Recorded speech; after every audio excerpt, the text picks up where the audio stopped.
نحمده ونصلي ونسلم على رسوله الكريم اما بعد فاعوذ بالله من الشیطان الرجیم بسم اللہ الرحمن الرحیم سبحان اللہ ورفعنا لك ذکرک سبحان اللہ صدق اللہ العظیم وصدق رسولہ النبی الکریم ان اللہ وملائکتہ یصلون علی النبی یا ایھا الذین آمنوا صلوا علیہ وسلموا تسلیما اللہم صل علی سیدنا و مولانا محمد وعلی آل سیدنا و مولانا محمد مبارک وسلم وصلی علیہ الصلاۃ والسلام علیک یا سیدی یا رسول اللہ الصلاۃ والسلام علیک یا سیدی یا حبیب اللہ الصلاۃ والسلام علیک یا سیدی یا محبوب اللہ وعلی آلک و اصحابک یا سیدی یا محمد رسول اللہ صلی اللہ علیہ وسلم بے بسم اللہ اسم اللہ دا ایوی گہنا بھارا ہوں نال شفاعت سرور عالم چھٹ سی عالم سارا ہوں حدوں بے حد درود نبی نو جیندہ ایڈ پسارا ہوں میں قربان تنا تو حضرت باہو جنہ ملیا نبی سہارا ہوں سبحان اللہ ماشاءاللہ قوت عشق سے ہر پست کو بالا کر دے سبحان اللہ دہر میں اسم محمد سے اجالا کر دے اور کی محمد صلی اللہ علیہ وآلہ وسلم سے وفا تو نے تو ہم تیرے ہیں یہ جہاں چیز ہے کیا لوح و قلم تیرے ہیں سبحان اللہ میرے نہایت واجب الاحترام علماء کرام بزرگوں دوستوں بھائیوں السلام علیکم ورحمۃ اللہ وبرکاتہ حضرات محترم بندہ نچیز درباری عالیہ حضرت سخی سلطان باہو صاحب رحمۃ اللہ علیہ آپ کے نسبت پاک اور نسبت خاص سے چلائی گئی اصلاحی جماعت کا ایک نہایت ہی ادنا ترین رکن اور خادم ہے اصلاحی جماعت کے مقاصد قرآن مجید اور احادیث مبارکہ کی روشنی میں جملہ اولیاء کاملین اور خصوصاً بالخصوص حضرت سخی سلطان باہو صاحب رحمۃ اللہ علیہ آپ کی تعلیمات کو عوام الناس یعنی آپ احباب تک پہنچانا مقصود ہے حضرات محترم آج ہم سب جتنے احباب یہاں پر موجود ہیں اور جہاں جہاں تک یہ آواز جا رہی ہے جو سماعتیں غور سے سن رہی ہیں یہ اللہ رب العزت کا خاص نہیں بلکہ خاص الخاص فضل رحمت اور کرم ہے کہ اس نفسانی دنیا میں سے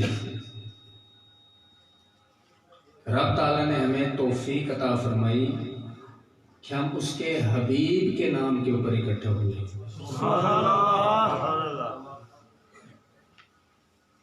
اس وقت اس کرۂ ارض کے اوپر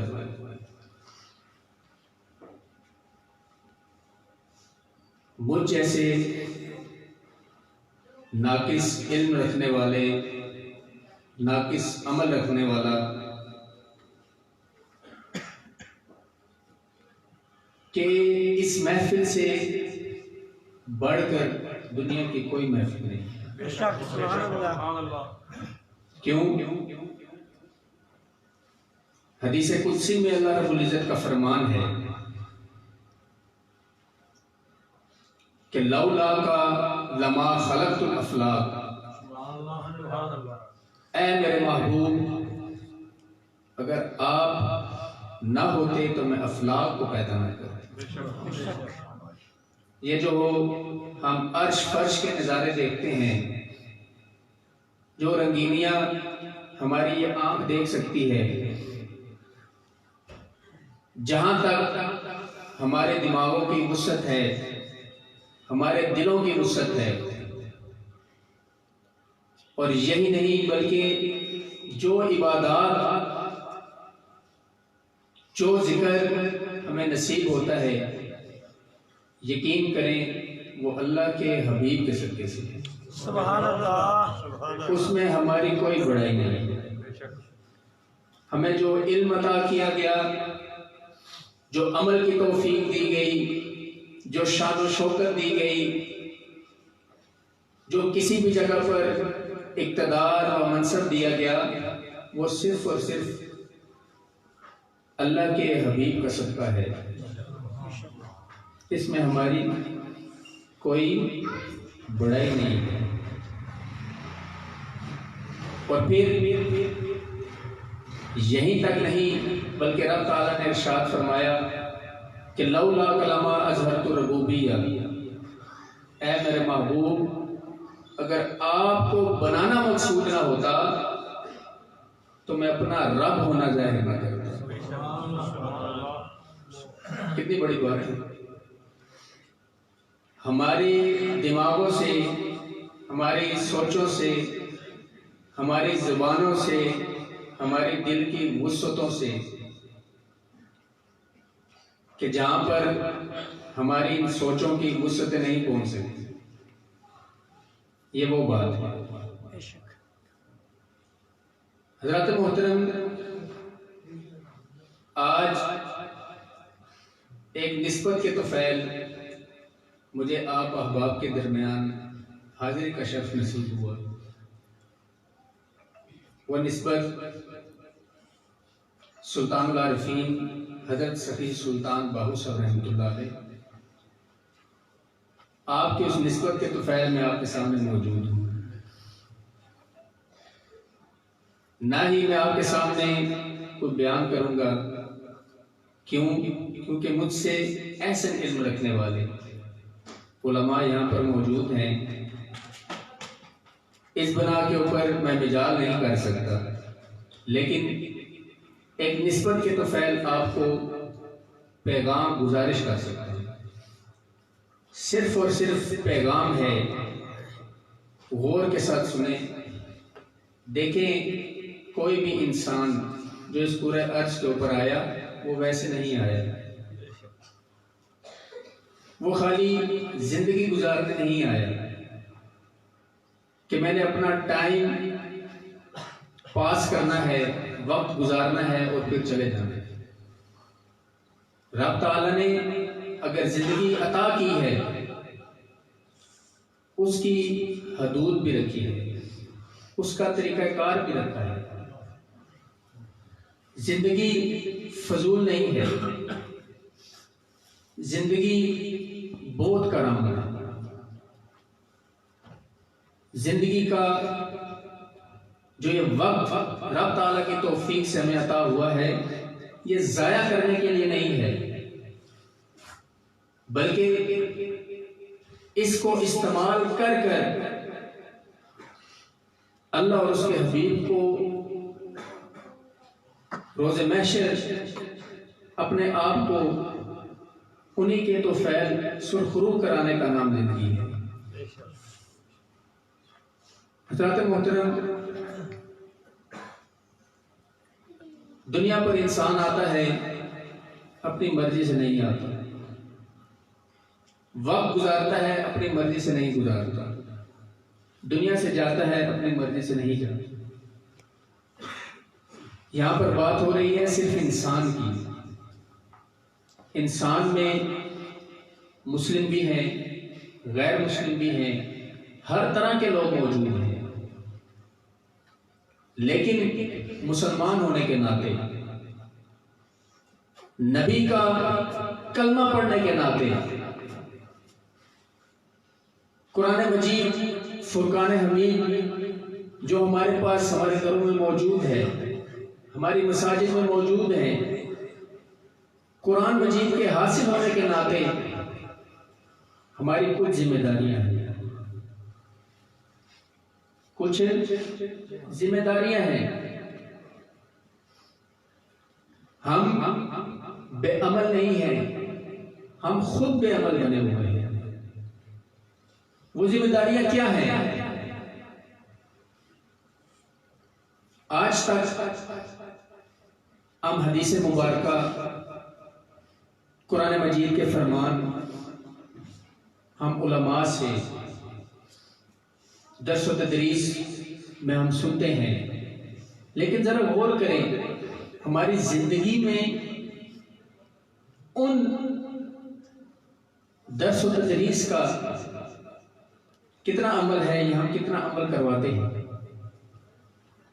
صاحب قابل فکر بات ہے کہ ہم نماز میں قرآن مجید فرقان حمید سنتے ہیں،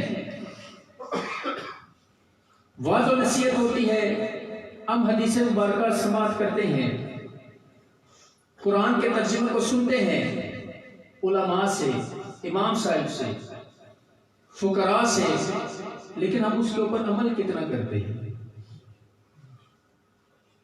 جب ہم نے کلمہ پڑھا تو ہمارے اوپر یہ لازم ہو گیا کہ اللہ اور اس کے حبیب کے حکم کو مانیں، اللہ اور اس کے حبیب کے حکم کو اپنی جان سے زیادہ افضل رکھیں۔ اگر حکم سن کر ہم اس پر عمل نہیں کرتے، ہم اس حکم کو پس پش ڈال دیتے ہیں، تو یقین کریں دنیا پر ہمیں بہت سی ایسے مثالیں نظر آتی ہیں کہ رب تعالیٰ دنیا پر انسان کو ذلیل و رسوا کر دیتا ہے۔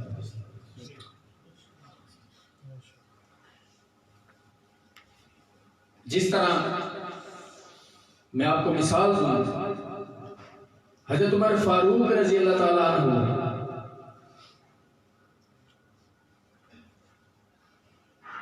آپ کے والد نے آپ کو جھڑکا کس بات پہ؟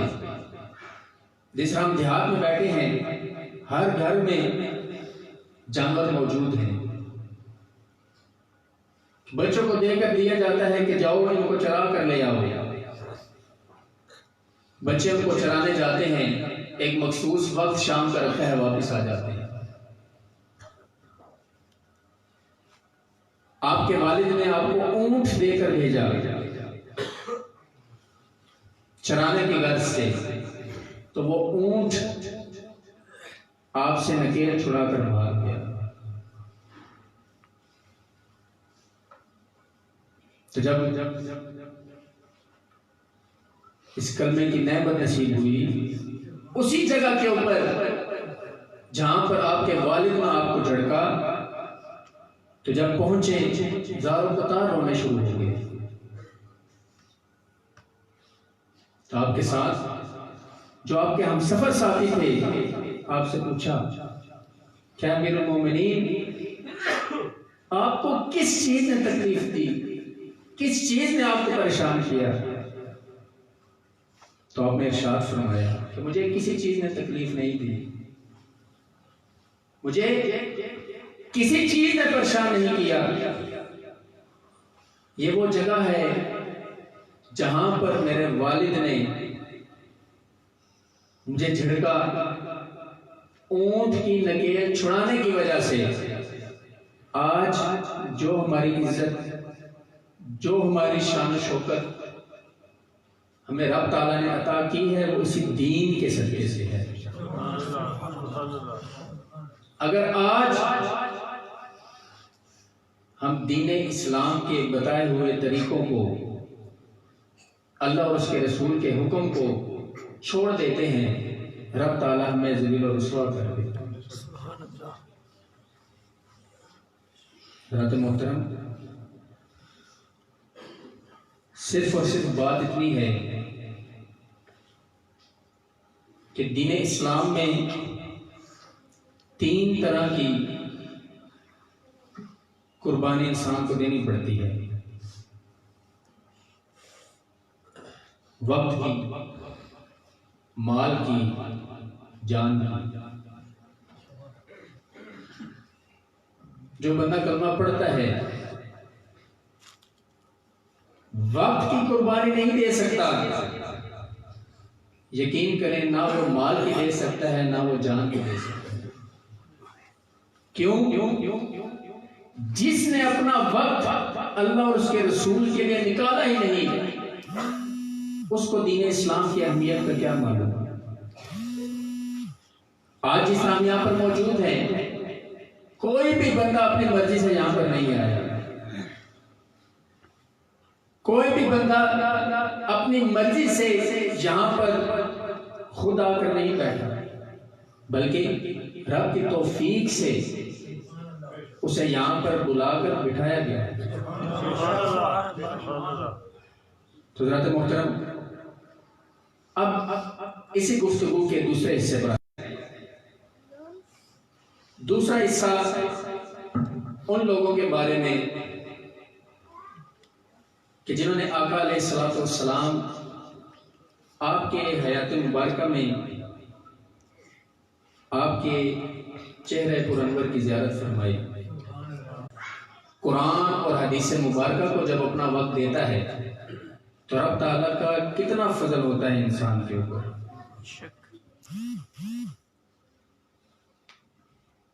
دو واقعات اس سفیر سے، جب آقا علیہ الصلوۃ والسلام آپ کی مجلس کے، آپ کے گرد و نواح میں جو اصحاب موجود ہوتے تھے ان کے بارے میں دریافت کیا کہ ان کا آپ کی بارگاہ میں بیٹھنا، وقت گزارنا، وہ عمل کس طرح کا آپ نے پایا؟ تو انہوں نے کہا کہ میں اللہ کی قسم اٹھا کر کہتا ہوں کہ وہ لوگ آقا علیہ الصلوۃ والسلام آپ کو اس قدر عزت دیتے ہیں کہ جب آپ اپنا لاب دہن جب اپنے منہ سے نکالتے ہیں تو کہا کہ جتنے مرد حضرات موجود ہوتے ہیں وہ آپ کا لاب دہن زمین پر نہیں گرنے دیتے۔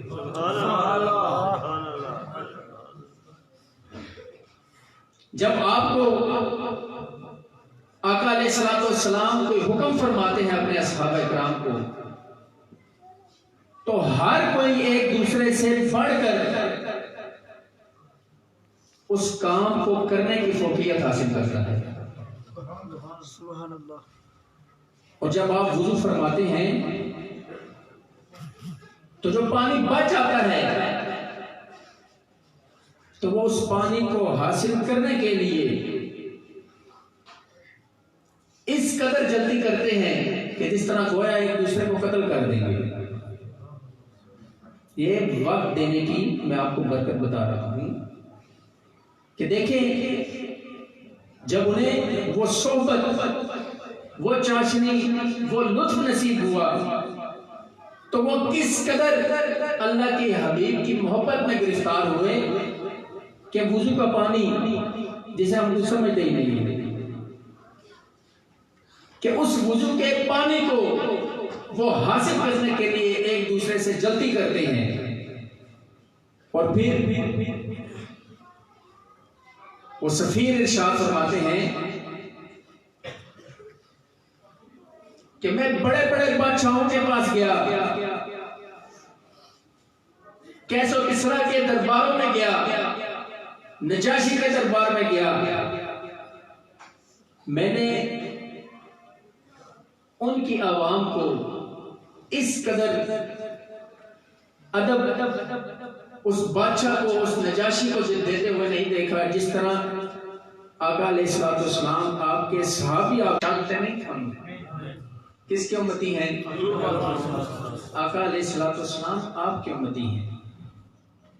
پھر غزوہ احد میں ایک انصاری عورت شوہر، تینوں کتنے اہم رشتے ہیں؟ تینوں کتنے اہم رشتے ہیں؟ باپ جیسا کوئی ہوتا ہے؟ ایک ہی ہوتا ہے باپ۔ بھائی دو تین ہوتے ہیں، شوہر بھی ایک ہوتا ہے جس کے نکاح میں عورت موجود ہوتی ہے، جب تک وہ حیات ہے شوہر ایک ہی ہے۔ تینوں شہید ہو گئے، لیکن اس عورت کی محبت دیکھیں کہ وہ صحابہ اکرام رضوان اللہ اجمعین سے آقا علیہ الصلوۃ والسلام آپ کے بارے میں دریافت کرتی ہے سبحان اللہ، کہ اللہ کے حبیب کیسے ہیں۔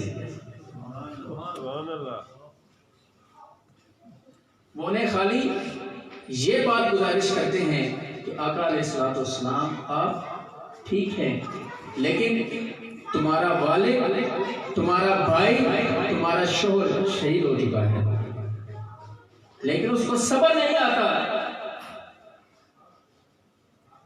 جب تک وہ اپنی آنکھوں سے دیکھ نہیں لیتی۔ جو ہی وہ دیکھتی ہے تو وہ شکر کا کلمہ بجا لاتی ہے، تو وہ کیا ارشاد فرماتی ہے کہ اگر اللہ کے حبیب خیریت سے ہیں تو مجھے اور کسی چیز کا غم نہیں۔ حضرات محترم،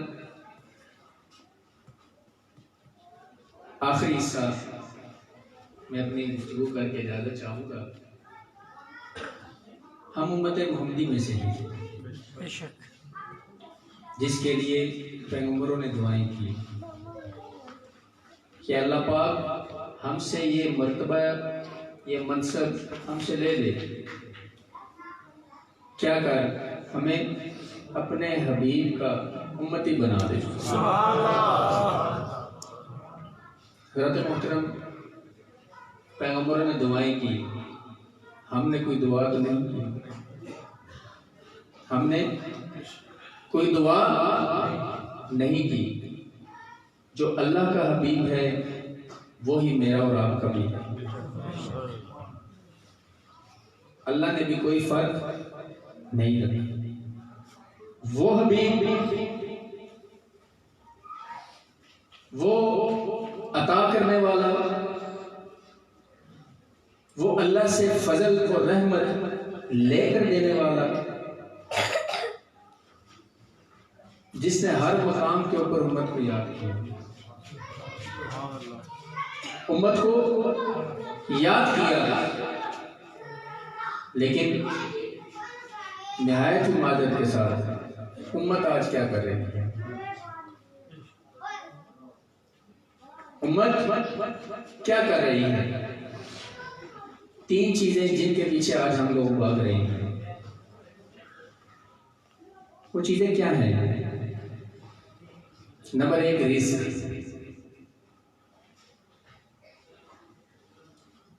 نمبر ایک رزق، نمبر دو عزت، نمبر دو عزت، نمبر تین لباس، یہ جو ہم نے پہنا ہے۔ سب سے پہلے آپ آ جائیں رزق کی طرف۔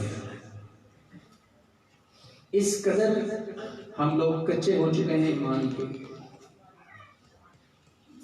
رزق کے بارے میں تو رب تعالیٰ نے حکم فرمایا ہے، وَمَا مِن دَابَّةٍ فِي الْأَرْضِ إِلَّا عَلَى اللَّهِ رِزْقُهَا۔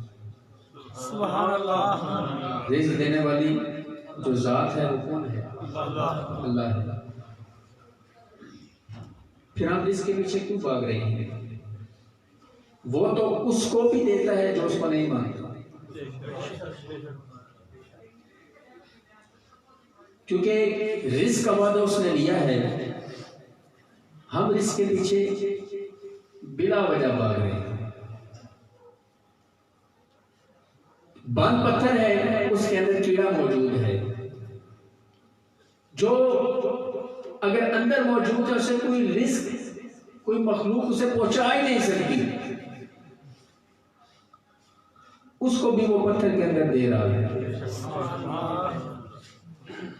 میں تو آپ اشرف المخلوقات میں سے ہیں۔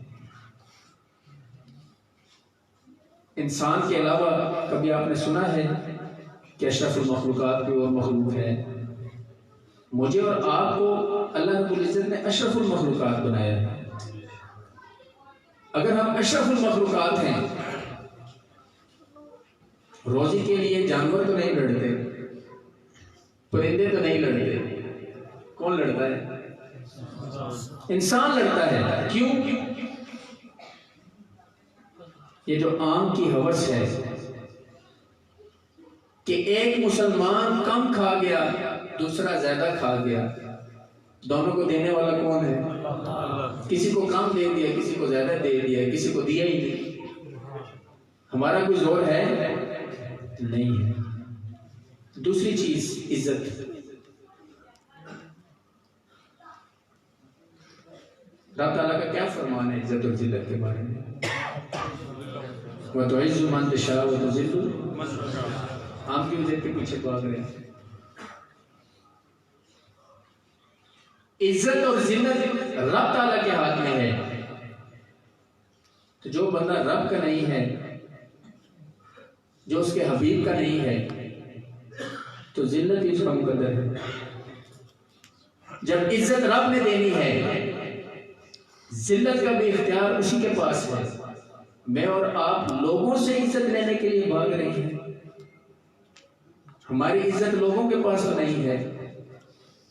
ہماری عزت یہ روپے پیسے کے ساتھ تو نہیں ہے۔ ہماری عزت یہ زمین اور جائیدادوں کے ساتھ تو نہیں ہے۔ ہماری عزت اعلیٰ منصب کے ساتھ نہیں ہے، اعلیٰ ذات کے ساتھ نہیں ہے۔ قرآن میں کیا فرمان ہے کہ اللہ کے ہاں کس کی عزت ہے؟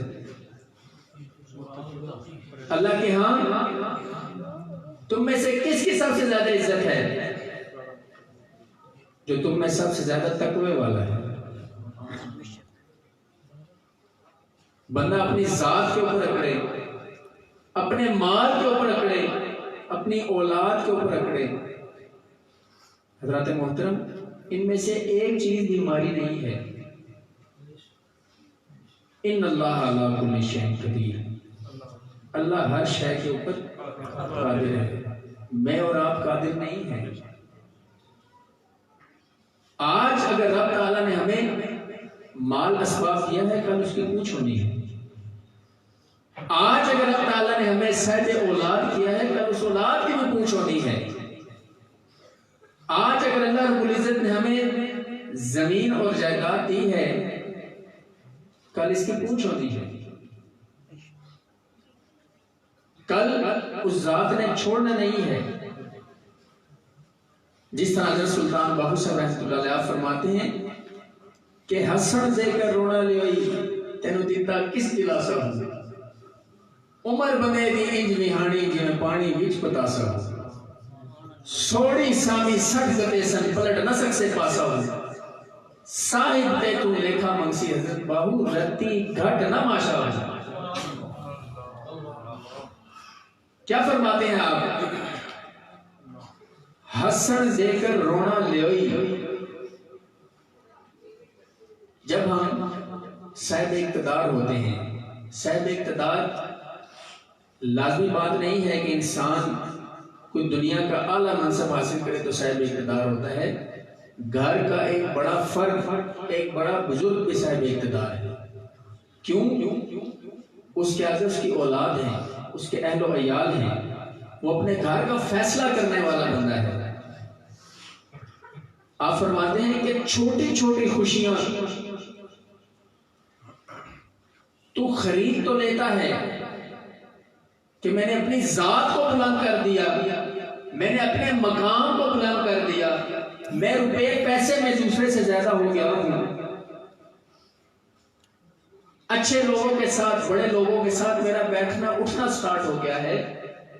تو آپ فرماتے ہیں تجھے نہیں پتا اس خوشی کے پیچھے تو نے بہت بڑا غم اپنے گلے میں ڈال لیا ہے۔ عمر بندے دی انج وہانے جیویں پانی وچ پتاسا۔ بہت سے بزرگ میرے سامنے بیٹھے ہیں، آپ ان سے ایک سوال کریں، کیا آپ کو اپنی عمر کے بارے میں پتہ لگا؟ یہی کہیں گے کہ کل ہم جوان تھے، آج بزرگ ہیں۔ اتنی جلدی عمر گزر گئی، سوڑی سامی سٹ گتے سن پلٹ نہ سک سے پاسوں۔ جو اندھیری کوٹلی ہے، کون اپنے ساتھ مال لے کر گیا؟ کون اپنے ساتھ زمین لے کر گیا؟ ماں کی قبر میں بیٹی گئی، باپ کی قبر میں بیٹا گیا، کوئی نہیں گئی۔ تو باپ کرتا کس کے لیے ہے؟ ساری زندگی اولاد کے لیے کرتا ہے، اپنے اہل و عیال کے لیے کرتا ہے۔ تو آخری وقت میں وہ کیا کہتے ہیں کہ جو مقررہ وقت ہے اس سے آدھا گھنٹہ پہلے اٹھا کے لے دو۔ تو جب تدفین کی جاتی ہے، سوراخ سوئی پر تو اگر اللہ اور اس کے حبیب کی محبت نہیں ہے تو کہتے ہیں وہ قبر جب بندے کو دباتی ہے، انسان کی دائیں پسلیاں بائیں اور بائیں دائیں ہو جاتی ہیں۔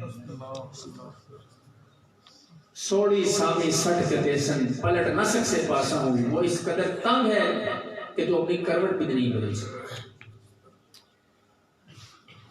صاحب تیتھوں دیکھا منسی حضرت باہو، رتی گھٹ نہ ماشاء۔ صاحب منکر نکیر آ کے سوال و جواب نہیں کرتے، اسی طرح چھوڑ دیں گے۔ صاحب تیتھوں دیکھا منسی حضرت باہو، رتی گھٹ نہ ماشاء، وہاں پر ایک ایک ذرے کا بھی حساب دیا گیا۔ وہاں پر یہ نہیں ہے کہ جس کا اعلیٰ نسب ہے اسے چھوڑ دیا جانا ہے، جس کا ادنا نسب ہے اسے پکڑ لیا جانا ہے، جو مالدار ہے اس کو کھلی چھوٹ ہے، جو مالدار نہیں ہے اس کی فراغت ہے۔ نہیں، ایک ہی قانون ہے اللہ کا۔ ہم جن چیزوں کے پیچھے پڑے ہیں وہ فانی ہیں، جو باقی رہنے والی ذات ہے ہم اس کی طرف نہیں رجوع کرتے۔ قرآن مجید میں آتا ہے کل من علیہا فانی ویبقی وجہ ربک ذو الجلال والاکرام، کہ ہر چیز کو فنا ہو جانا ہے، باقی رہنے والی ذات اللہ کی ہے۔ تو ذات محترم، جس لباس کا گھمنڈ لیے ہم پھرتے ہیں، آپ کو پتہ ہے وہ لباس کیا ہے؟ اس کی قدر و قیمت کتنی ہے؟ جو ہی بندے کے وجود سے سانس نکلتا ہے، غسل دینے والے سب سے پہلے اس کے لباس اتارتے ہیں۔ جو ہی لباس اتارا اس کا وہ گھمنڈ بھی اتر گیا۔ جب وہ گھمنڈ اترا اسے پھر وہ سفید چادریں دی جاتی ہیں۔ تو کفن بھی نصیب والوں کو نصیب ہوتا ہے، ہر کسی کو کفن بھی نصیب نہیں ہوتی۔ تو وہ گھمنڈ اترا، پھر اس کا وہ سفر دنیا کا ختم ہوا، اس اندھیری کوٹلی کا شروع ہو جاتا ہے۔ تو ذات محترم، آج ہمارے پاس سانس ہے، یہ نعمت، اس کے بارے میں ہمیں نہیں پتا۔ ہم یہی سمجھتے ہیں ہوا اندر آتی ہے چلی جاتی ہے۔ جو ہی انسان کا سانس نکلتا ہے اس کا نام ختم ہو جاتا ہے۔ ملک ہے، راجہ ہے، چودھری ہے، سید ہے، جو بھی ہے، اب کیا کہتے ہیں سارے؟ میت۔ جو ہی سانس نکلا نام سے میت، لباس تبدیل، گھر مقام تبدیل، اب اس کا گھر کیا ہے؟ قبر ہے۔ ذات محترم، یہ جو محفل ہمیں نصیب ہوتی ہیں یہ ہماری تیاری کے لیے ہمیں نصیب ہوتی ہے کہ ہم اپنی آخرت کی تیاری کریں۔ وہ تیاری کیا ہے؟ علماء بیٹھے ہیں، 3 سوال ہیں ہمارے ساتھ، ایک رب تعالیٰ کا، دوسرا اس کے دین کا، تیسرا اس کے حبیب کا۔ کیا یہ تینوں سوالوں کے جواب ہمارے پاس ہیں؟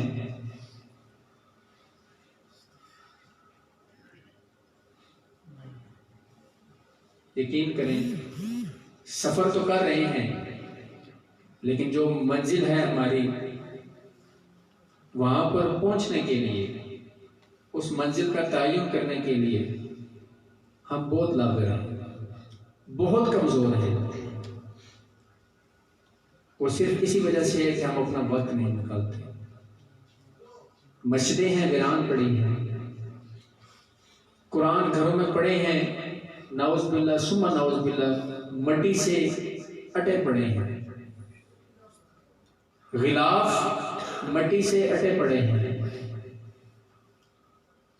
مسجدیں ویران، اللہ کے کلام کی تلاوت نہیں، ایسی محافل سے دوری، اور پھر دوسرے پر انگلی کرنے سے پہلے اپنے آپ کے بارے میں نہیں سوچتے۔ یہ وہ باتیں ہیں، یقین کریں کڑوی ہیں، لیکن ان کی تاثیر بہت میٹھی ہے اگر انسان سمجھ جائے۔ کیوں؟ جس غفلت کی نیند میں ہم نے اپنے آپ کو سلا رکھا ہے، جب انسان اس سے جاگتا ہے یا تو دیر ہو جاتی ہے یا تو رب تعالیٰ کی ذات اسے سنبھال لیتی ہے۔ دیر یہ ہے کہ انسان کی روح پرواز کر جاتی ہے اور وہ غفلت سے نہیں جاگ سکتی۔ حضرات محترم، اللہ کے حبیب نے جب ہمیں ہر موقع پر یاد کیا، امتی امتی کی صدائیں دی، اپنی ذات کے لیے تو نہیں تھی، ہمارے لیے تھی۔ تو یہی امتی اگر آج اپنا کردار ادا نہ کریں،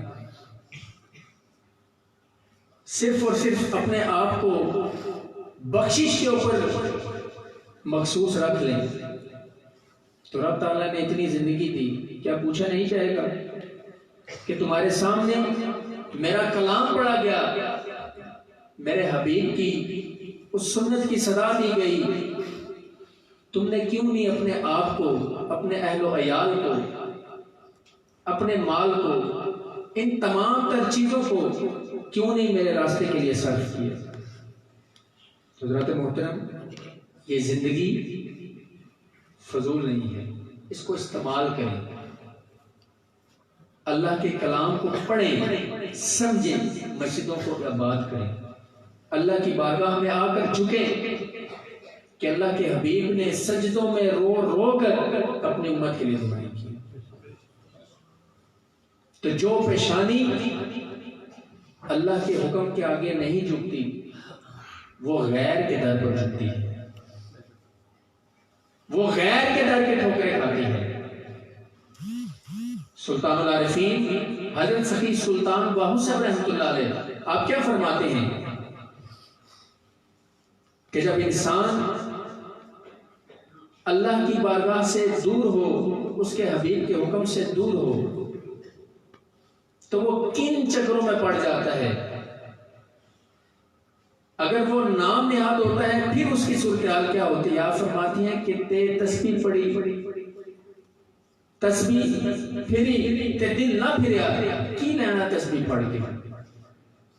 کہ ادھر سے وہ پھر تو وظائف کرتا ہے، لیکن دل سے اللہ کی بارگاہ میں حاضر نہیں ہوا، دل سے اس نے اللہ کی یاد نہیں کی۔ آپ کیا فرماتے ہیں؟ تسبیح پڑھی تے دل نہ پھریا، کی لینا تسبیح پڑھ کے؟ علم پڑھیا پر ادب نہیں سیکھا، کی لینا علم میں پڑھ کے؟ آج دیکھیں علم کتنا ہے، ایسی جگہ پر آپ جائیں جہاں پر انسان سواری لے کر نہیں جا سکتا، وہاں پر بھی اعلیٰ تعلیم یافتہ بچے موجود ہیں، لیکن ادب، سارے شعور والے احباب آپ بیٹھے ہیں۔ ہمارے معاشرے میں ادب کس قدر رہ گیا ہے کہ بے ریش آدمی بزرگ کے اوپر ہاتھ اٹھانے سے اپنے آپ کو قاصر نہیں کرتا، اتنا ادب رہ گیا ہے۔ چلے کٹے تے رب نہیں ملیا، کی لینا چلیا مڑ کے؟ چلے کاٹ لیے، اشرف المخلوقات ہو کر اللہ کو پانا تھا، لیکن جنات کو پکڑ کر لے آئے، تو وہ چلے اس کے ضائع گئے جاگ بنا جمدے نہ ہی حضرت باہو ہمیں لال ہون کڑ کڑ کے جب تک اللہ اور اس کے حبیب کے ساتھ اپنی محبت اور اپنی یاری نہیں لگاتے، اپنا وقت نہیں دیتے، تو یہ مسلمان دودھ کی مانند ہے، یہ بشک اس دینی آنچ کے اوپر کڑتا رہے لیکن کبھی بھی یہ ایمان کے اوپر پختہ نہیں ہو سکتا۔ حضرات محترم، آج کی اس گفتگو میں یہی پیغام آپ تک لے کر آئے ہیں کہ اپنی سانسیں ختم ہونے سے پہلے آنکھ میں روشنی کم ہونے سے پہلے، سر کے بالوں میں سفیدی آنے سے پہلے، اپنے پاؤں لڑکھڑا کر چلنے سے پہلے کیا کریں؟ اللہ اور اس کے حبیب کے دامن کو پکڑ لیں، اللہ کے کلام کو، اللہ کے احکامات کو، اس کے حبیب کے احکامات کو اپنے دلوں میں جگہ دیں، اپنے وجود کے اوپر جگہ دیں، تب کدھر جا کر انسان کے سارے معاملات ٹھیک ہوتے ہیں۔ نہیں تو ہم جن چکروں میں لگے ہیں، یقین کریں ہم سے پہلی امتوں نے اس قدر گناہوں میں اپنے آپ کو ملوث نہیں کیا جس قدر ہم نے کر دیا ہے، جس قدر ہم اپنے مسلمان بھائیوں کو، بہنوں کو ایذا دیتے ہیں، پریشان کرتے ہیں، جس قدر ہم معاشرے میں دوسرے کو تکلیف دیتے ہیں، یہ تو ان امتوں نے نہیں کیا، وہ ایک ایک گناہ کی وجہ سے پکڑے گئے، ہم میں تو بے شمار ہیں۔ حضرات محترم، جب دامن انسان پکڑ لیتا ہے تو اسے رب تعالیٰ کی ذات خود رستہ بتاتی ہے، اس پر رب تعالیٰ کا خاص فضل ہوتا ہے، خاص کرم ہوتا ہے۔ تو حضرات محترم، آج جو بھی حالات ہمارے ہیں وہ صرف اور صرف قرآن اور حدیث مبارکہ سے دوری کی وجہ سے ہے۔ اللہ کے گھر ویران ہے تو ہمارا آباد نہیں ہو سکتا، ہمارا بھی ویران نہیں ہوگا۔ اللہ کے گھر میں ہم اپنی پیشانی کو نہیں جھکاتے تو یہ پیشانی ہمیشہ پریشانی اور مصائب میں مبتلا رہے گی۔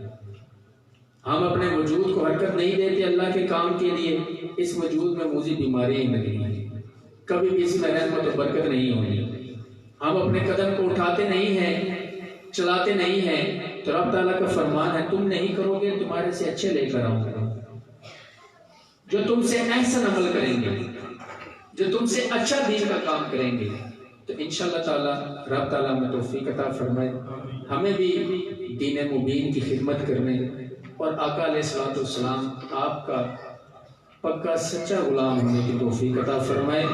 اور میری اس گفتگو کے متعلق کسی بھائی کا، کسی بزرگ کا، کسی دوست کا کوئی سوال ہو، بعد از دعا پوچھ سکتے ہیں، اور اگر میری کوئی بات بری لگی ہو تو میں آپ سے معذرت چاہتا ہوں۔